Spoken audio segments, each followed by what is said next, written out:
भारत एक ऐसा देश है जहां हर कण में आध्यात्मिकता बसती है।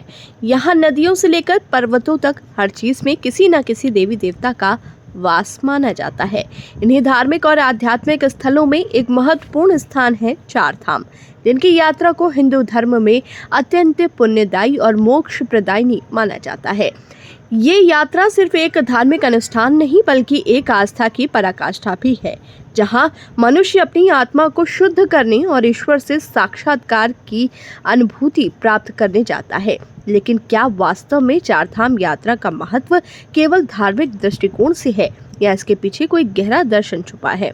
चार धाम यात्रा के धार्मिक, सांस्कृतिक, भौगोलिक और स्वास्थ्य संबंधी पहलुओं की गहराई से समीक्षा करेंगे। चार धाम दो प्रकार के माने जाते हैं। पहला, उत्तराखंड में स्थित बद्रीनाथ, केदारनाथ, गंगोत्री और यमुनोत्री, जिसे छोटे चार धाम कहा जाता है। दूसरा, भारत के चार दिशाओं में स्थित बद्रीनाथ उत्तर, द्वारिका पश्चिम, रामेश्वरम दक्षिण और जगन्नाथपुरी पूर्व, जिन्हें आदि शंकराचार्य द्वारा स्थापित मूल चार धाम कहा जाता है।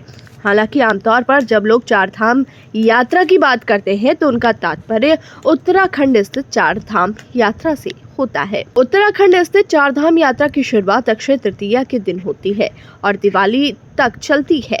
इस दौरान लाखों श्रद्धालु इन तीर्थ स्थलों के दर्शन के लिए कठिन यात्रा करते हैं, जो कि दुर्गम पहाड़ों, बर्फीले रास्तों और कठिन मौसम से होकर गुजरती है। चार धाम यात्रा को मोक्ष प्राप्ति का मार्ग बताया गया है। मान्यताओं के अनुसार ये यात्रा करने से व्यक्ति के सभी पाप नष्ट हो जाते हैं और वो जन्म मरण के चक्र से मुक्त हो जाता है। शिव पुराण में उल्लेख है कि जो व्यक्ति केदारनाथ में जल ग्रहण कर लेता है, उनका पुनर्जन्म नहीं होता। इसी तरह बद्रीनाथ को बैकुंठ धाम कहा जाता है, जहां स्वयं भगवान विष्णु निवास करते हैं।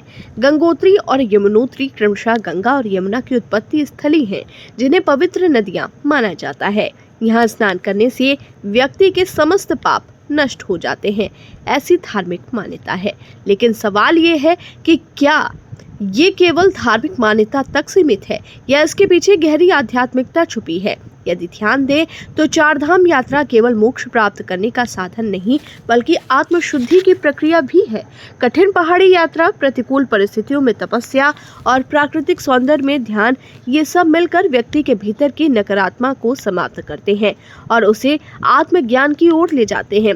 चार धाम यात्रा केवल आस्था का विषय नहीं बल्कि मानव सहन शक्ति और धैर्य की परीक्षा है। ऊंचे ऊंचे पहाड़, सकरी घाटियां, विषम जलवायु और अनिश्चित मौसम यात्रा को और भी कठिन बना देते हैं। कई बार यात्रियों को ऑक्सीजन की कमी, ऊंचाई पर चढ़ने की समस्या और ठंड के कारण स्वास्थ्य समस्याओं का सामना करना पड़ता है। लेकिन इस कठिनाई के बावजूद लोग हजारों वर्षों से इस यात्रा को करते आ रहे हैं। ये हमें ये भी सिखाता है कि भले ही जीवन में कितनी भी कठिनाइयां आए, सच्ची आस्था और समर्पण से हम हर बार बाधा को पार कर सकते हैं। चार धाम यात्रा अब केवल धार्मिक अनुष्ठान तक सीमित नहीं रह गई है, बल्कि ये भारत के सबसे बड़े धार्मिक पर्यटन स्थलों में से एक बन गई है। हर साल लाखों श्रद्धालु और पर्यटक इस यात्रा में भाग लेते हैं। सरकार भी इसे पर्यटन स्थल के रूप में विकसित कर रही है, जिससे स्थानीय लोगों को रोजगार के अवसर मिल रहे हैं। लेकिन इसके साथ ही ये भी चिंता का विषय है कि अत्यधिक पर्यटन के कारण चार धाम की प्राकृतिक सुंदरता और पर्यावरण को नुकसान पहुंच रहा है। प्लास्टिक कचरा, बढ़ता प्रदूषण और जलवायु परिवर्तन के कारण यहाँ के ग्लेशियर तेजी से पिघल रहे हैं। यदि जल्द ही ठोस कदम नहीं उठाए गए तो भविष्य में ये धार्मिक स्थल पर्यावरणीय संकट का शिकार हो सकते हैं। चार धाम यात्रा केवल आस्था और परंपरा का विषय नहीं बल्कि मानव जीवन मूलभूत सच्चाइयों को समझने का माध्यम भी है। ये यात्रा हमें सिखाती है कि जीवन एक कठिन मार्ग है, जिसमें हमें धैर्य, समर्पण और तपस्या से आगे बढ़ना होता है। यदि हम इसे केवल धार्मिक दृष्टिकोण से देखें तो ये मोक्ष की ओर ले जाने वाली यात्रा है। यदि हम इसे भौगोलिक दृष्टिकोण से देखें तो ये कठिनाइयों को सहन करने की परीक्षा है। यदि हम इसे वैज्ञानिक दृष्टिकोण से देखें तो ये एक शारीरिक और मानसिक शुद्धिकरण की प्रक्रिया है।